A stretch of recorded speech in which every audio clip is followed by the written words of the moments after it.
So happy to be with you this evening. I have a few questions for you before we begin. How many people in this audience actually believe in the idea that the way you think has some effect on your life? That your thoughts create your life? You believe that, yes? So how many people here actually woke up this morning and consciously created a future?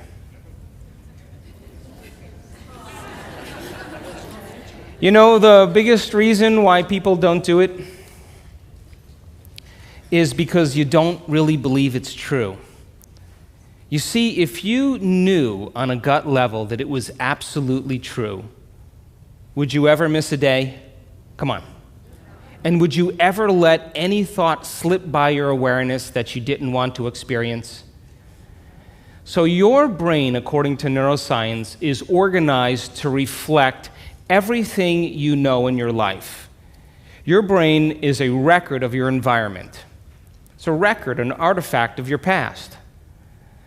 So if you believe this, then does your environment control your thinking, or does your thinking control your environment? So if you wake up in the morning and you get out of bed on the same exact side as you did the day before, you shut the alarm clock off with the same finger, you slip into your favorite slippers, you shuffle into the bathroom and you use the toilet like you always do, then you walk over to the mirror and you look at yourself to remember who you are. Then you get into the shower and you wash yourself in the same routine way. Then you groom yourself to look like everybody expects you to look. Then you go downstairs and you drink coffee out of your favorite mug. Then you drive to work the same way as you did the day before. You see the same people that push the same emotional buttons. You do the exact thing that you know how to do and you memorize and can do so well that you're an expert at. Then you hurry up and rush home so you can hurry up and check your emails, so you could hurry up and go to bed, so you can hurry up and do it all over again. Now, here's my question. Did your brain change at all that day? We could say that you were thinking the same thoughts, performing the same actions, that create the same experiences, that produce the same emotions, but secretly expecting something to change in your life. Would you agree? Yes. So then, as the environment turns on different circuits in your brain, you begin to think equal to your environment. As you see the same people and go to the same places and do the same things at the same time, it's the external environment that's turning on different circuits in your brain, causing you to think equal to everything that you know. And as long as you think equal to everything that's familiar and known to you, what do you keep creating more of? Same life. Now, the quantum law is still applying to you. You're just thinking equal to everything that you know, and you keep creating more of the same. To change, to truly change, is to think greater than your environment. And every great person in history knew this, whether it was William Wallace or Mahatma Gandhi or Martin Luther King or Queen Elizabeth I or Joan of Arc. They all had a vision. They all had an idea. Couldn't see it, couldn't smell it, couldn't taste it, couldn't feel it, but it was alive in their mind. It was so alive in their mind that they began to live as if that reality was actually happening now. So can you believe in a future that you can't see or experience with your senses yet, but you've thought about enough times in your mind that your brain is literally changed to look like the event has already happened? Neuroscience says it's absolutely possible. Now, your personality creates your personal reality. That's it. It's that simple. And your personality is made up of how you think, how you act, and how you feel.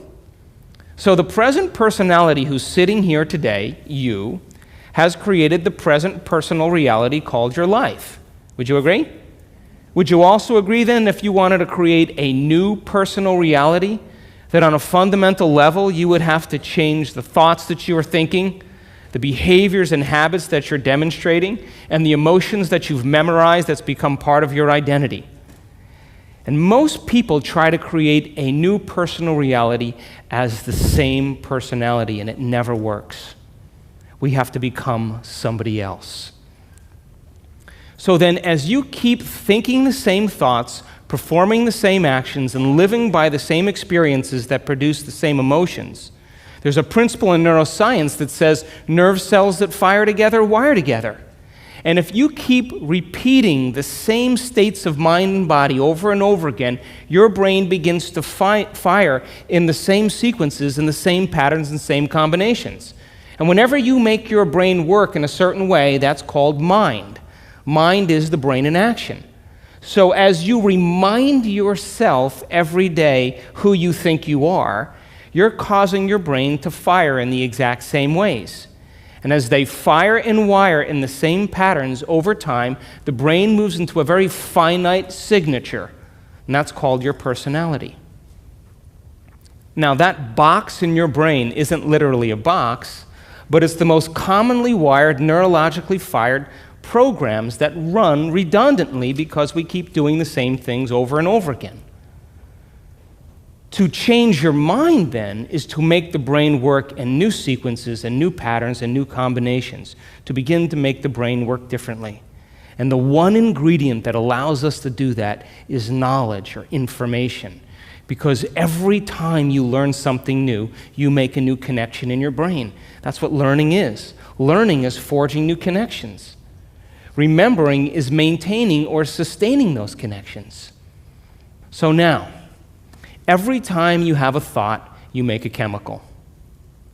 And if you have a great thought, or an unlimited thought, or a joyful thought, you turn on a set of circuits in your brain that fires in a very specific sequence, pattern, and combination, that produces a level of mind, that turns on another part of the brain that makes a chemical for you to begin to feel exactly the way you were just thinking, great or unlimited or joyful.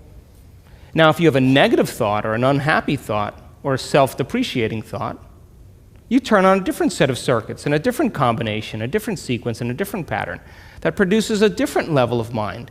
And the brain then begins to make a different batch of chemicals that signals the body for you to begin to feel exactly the way you were just thinking, negative or unhappy or unworthy.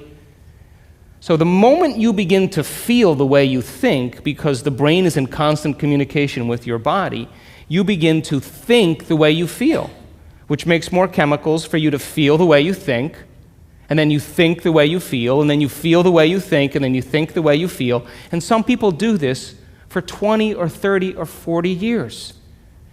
Now, the redundancy of that cycle over time creates what I call a state of being.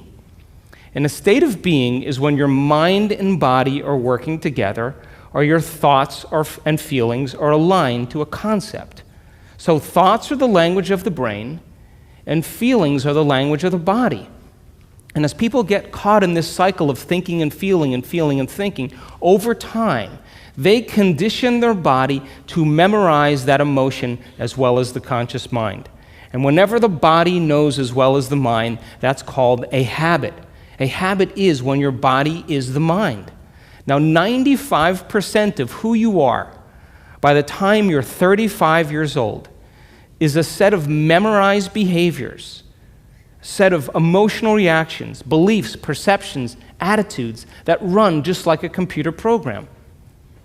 So 5% of your conscious mind begins to work against 95% of what you've memorized. So the person wants to think positively, but they're feeling negatively. They want to create their dream board, and put up their future life, but they feel unworthy. That's mind and body in opposition. We have to recondition the body to a new mind. So how many people here know someone who's memorized suffering? Doesn't have to be you, it could be anybody. And you say to that person, hey, did you read the book I gave you? What do they say? No. Did you see the DVD I gave you? Oh, no. Hey, listen, we're going to go out to dinner. We're going to go see some stand-up comedy. We're going to go for a walk along the water. You want to come? No. What are they saying? I'm insisting on this neurochemical order that no person, no thing, no experience can move us from it. And we have these three brains to allow us to move into a new state of being. And the quantum field, universal mind, whatever you want to call it, responds to who you're being. Not what you're thinking, not what you're feeling, but the combination of how you're thinking and how you're feeling, called a state of being. Now, most people wait for what? Crisis or trauma or disease or loss or diagnosis to really want to change. They wait to the point where the ego is brought to such a low level that they cannot go on business as usual any longer. That's when we begin to look at how we're thinking or what we believe or how we act or our attitude or what emotions we're living by. And my message is, why wait? We can learn and change in a state of pain and suffering, which tends to be the human model, or we can learn and change in a state of joy and inspiration. Now, you want to learn the hardest part about all of this? You ready? The hardest part of all of this, the hardest part of all of this is making the time to do it. That's it. That's it. Making time for your precious self.